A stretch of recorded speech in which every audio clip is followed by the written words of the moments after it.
welcome to Alabama Gristmill. Good to have you listening today. And this is Mike Causey with my co-host Donna Causey, the historian, world-renowned historian of the state of Alabama, the legendary Donna Causey. I'm trying to use legendary. That's really funny now.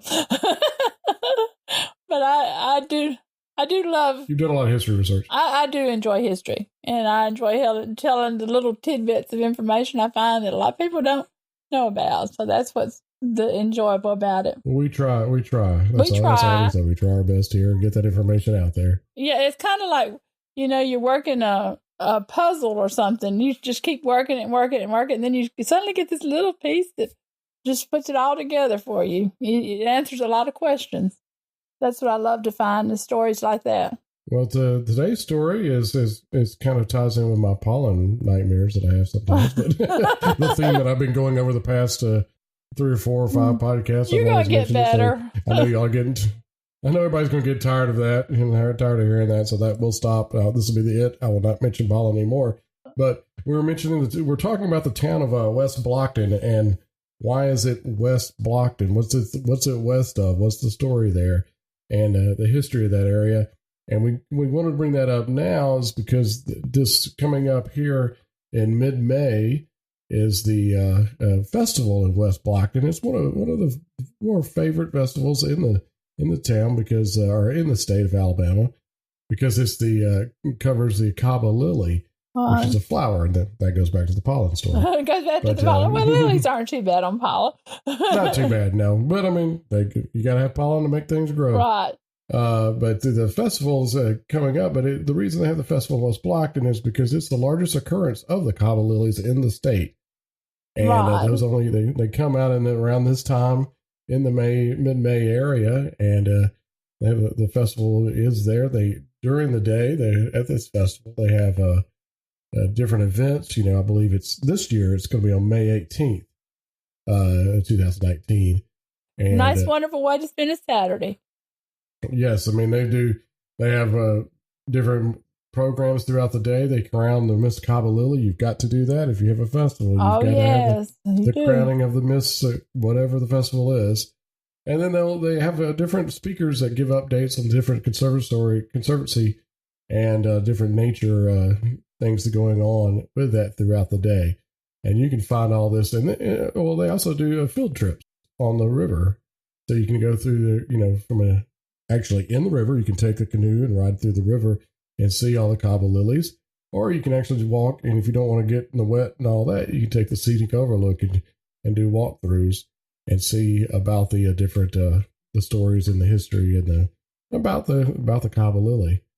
So it's a great day, like you said. It's a great day to go out and experience. Oh yes, it is. The cahaba lily only grows in shallow water current, and it needs direct sunlight to flourish. It's only about 3 feet tall. But that's why it only grows in those areas.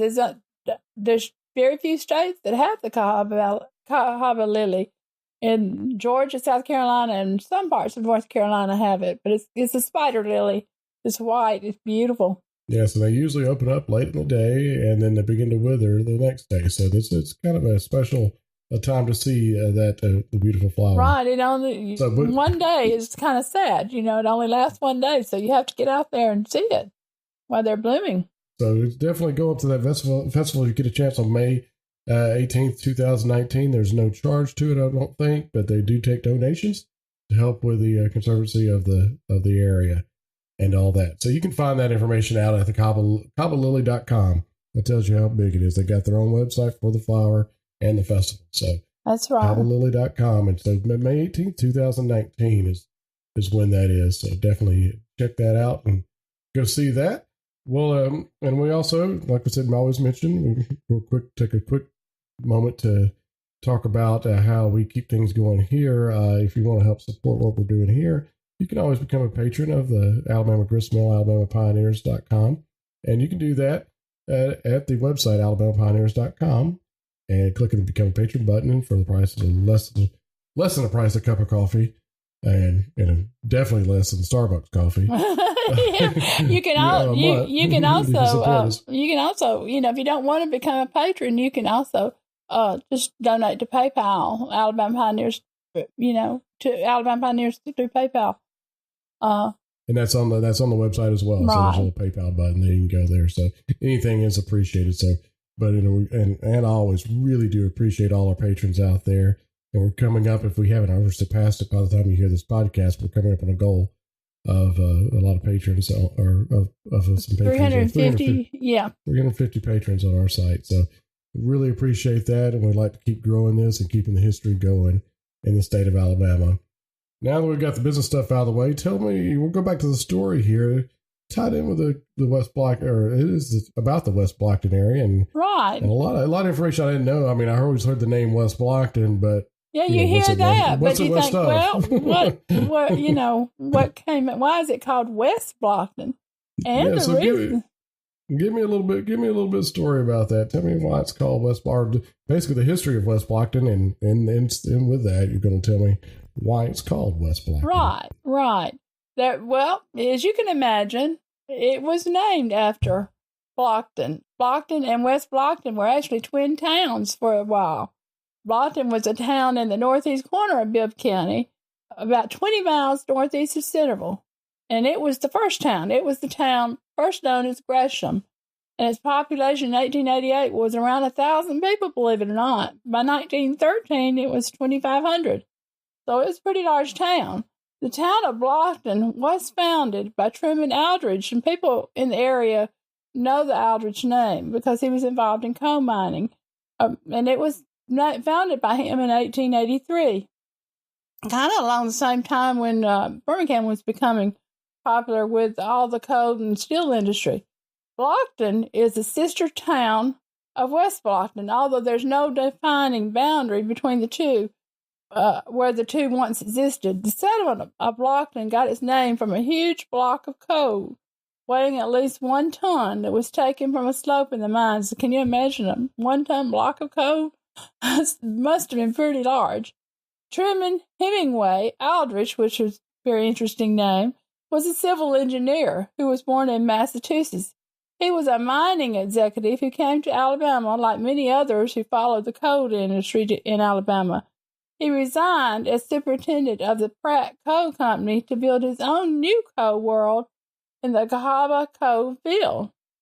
Aldrich served briefly in the United States House of Representatives and as the postmaster of Birmingham, so he was well known.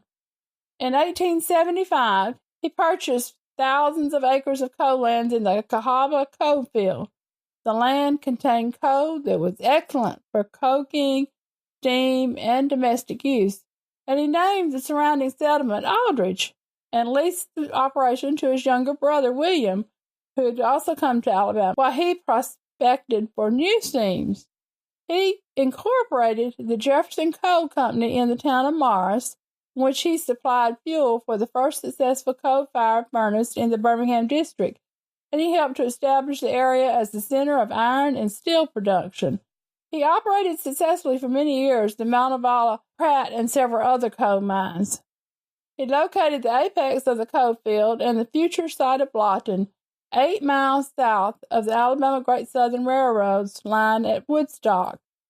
In 1881, Aldrich founded the Cahaba Coal Company in Bibb County. After building a railroad connector, the company laid out a model community on the bank of Caffey Creek. After seeing a ton block of coal brought from the mine, that's how he decided to name the new town Blocton. Blocton coal earned a reputation as an efficient fuel for steam locomotives, which were prevalent at the time, and the profitable company embarked on a period of great expansion, so he was in the right place at the right time. Aldrich advertised heavily for miners all over the United States and even in Europe, and people began to flock to Blocton in the 1880s for the coal rush. Between 1880 and 1900, Bibb County's population actually doubled as a result of the mine development in the Cahaba Basin. Cahaba Coal Mining Company was opened about 1883 for the development of its coal properties. Blocton Coal enjoyed an excellent reputation as an efficient fuel, and the company expanded by 1890 to over 3,600 people who were residents of Blocton. In 1892, the Tennessee Coal, Iron, and Railroad Company acquired its holdings, and he became a vice president and general manager of the Tennessee Coal, Iron, and Railroad Company. So he didn't lose. He sold his holdings, but he didn't lose the position with the company. He was still in a lot of control with it. Jewish immigrants followed the miners in the 1880s and became merchants who helped fuel the commercial economy. William Wolfe Israel was a Russian immigrant. He opened a clothing and furniture store in 1890. So you can see the diversity of the population that came into the area. His sons and family continued his business. By 1892, 20 Jewish families lived in Blocton. Other surnames were Cronenberg and Rathberg. They built the League of Brothers Synagogue on Main Street in 1905. Many Italian Catholics immigrated to Blocton as well, and there's an Italian Catholic cemetery located just east of town. You can read a lot of the names of these people on there. Many of these people served as shepherds, gardeners, and farmers in their native lands. Many of these people served as shepherds, gardeners, and farmers in their native home till they came to Blocton, so mining was a new industry for them. On their journey to Blocton, immigrants faced many hardships. Not only did they have to cross the Atlantic, but they also, of course, suffered from a language barrier because they were just regular citizens in Italy. We're not of the sophisticated elite that often had two languages. Many of the immigrants had to wear tags around their necks that said, "Deliver to Blocton." So that's how they arrived in the town of Blocton. After arriving in the new place, they still face hardships. They first had to pay the mine owners back for the passage over to the new land, and these debts were paid by hard physical labor. The families of the immigrants had to stay behind until the immigrants hadn't earned enough money to pay for their passage. Until all the debts were paid, the families arrived, the immigrants had to sleep in company-owned dwellings called dog pens, which is kind of sad. The sad name for them. The Italian miners started their own community that would soon become known as Little Italy. Other surnames associated with early Blocton were Clements, Parker, Murphy, Gillespie, and Pope. And after functioning as separate communities for many years, the immigrants and the local natives of Blocton joined together. And in 1892, the Tennessee Coal, Iron, and Railroad Company acquired its holdings, and many immigrants left at that time. In 1909, U.S. Steel authorized new tracks installed to the Beehive coke ovens at Blocton, but company records do not record any coke being actually produced at Blocton after 1909. Then devastation took hold. A fire occurred in 1927, which nearly destroyed the town, and of course, stock market crash right after that, and then presented another devastating blow to Blocton. Today, West Blocton Coke Ovens Park blends history with nature, providing a place to relax and learn about the history of the industrial area of this area of Alabama and how the coke oven supplied the steel of the South. West Blocton sprang up in the 19th century near the mines owned by the Cahaba Coal Company, and it became the fastest growing town in the coal mining district and soon gained a reputation for lawlessness as well. I guess it's kind of a mix of bag there. It first was dubbed Settletown after an early store owner in the area, then Smith, and finally West Blocton to differentiate it from the nearby town of Blocton, which no longer exists. Both towns supposedly derived their names from the huge intact blocks of coal, which weighed a ton that they found. West Blocton was incorporated in 1901, so it came along a little later. Several businesses quickly opened, including a dispensary that gave half its profits to the town, so they wanted it to grow. Other businesses included dry goods stores, a photographer, and so on. A rudimentary water system was available by 1902, and the first public school opened in 1903. A post office finally came in 1904. So the town was notable for its large Jewish population, which ultimately just disappeared by the 1920s. In 1903, West Blocton was hit by a tornado, then by a flood in 1916, and then by a major fire in 1927. But it was rebuilt every time, even though it was hit by it, but it devastated the town for a while. In 1935, the town's high school was declared structurally unsound and a new one was built. Blocton Italian Catholic Cemetery is listed on the National Register of Historic Places, and the West Blocton Commercial Historic District is listed on the Alabama Register of Landmarks and Heritage. So they're trying to preserve the area. Each year, West Blocton, like we said, hosts that festival, the Cahaba Lily Festival in May, to coincide with the blooming of this beautiful aquatic plant near the Cahaba River. And so that is the story of West Blocton and West Blocton. Well, the thing that I get a kick out of is I never realized the name Blocton was for a block of coal. Block. I never put it together either. It was always West Blocton to me. Yep. And I've always heard of West Blocton, but I never knew there was actually a Blocton before. There's actually two twin cities for a while. Well, and as to how instrumental it was in the coal industry at the time, and how it flourished through that. Right. Because it all makes sense.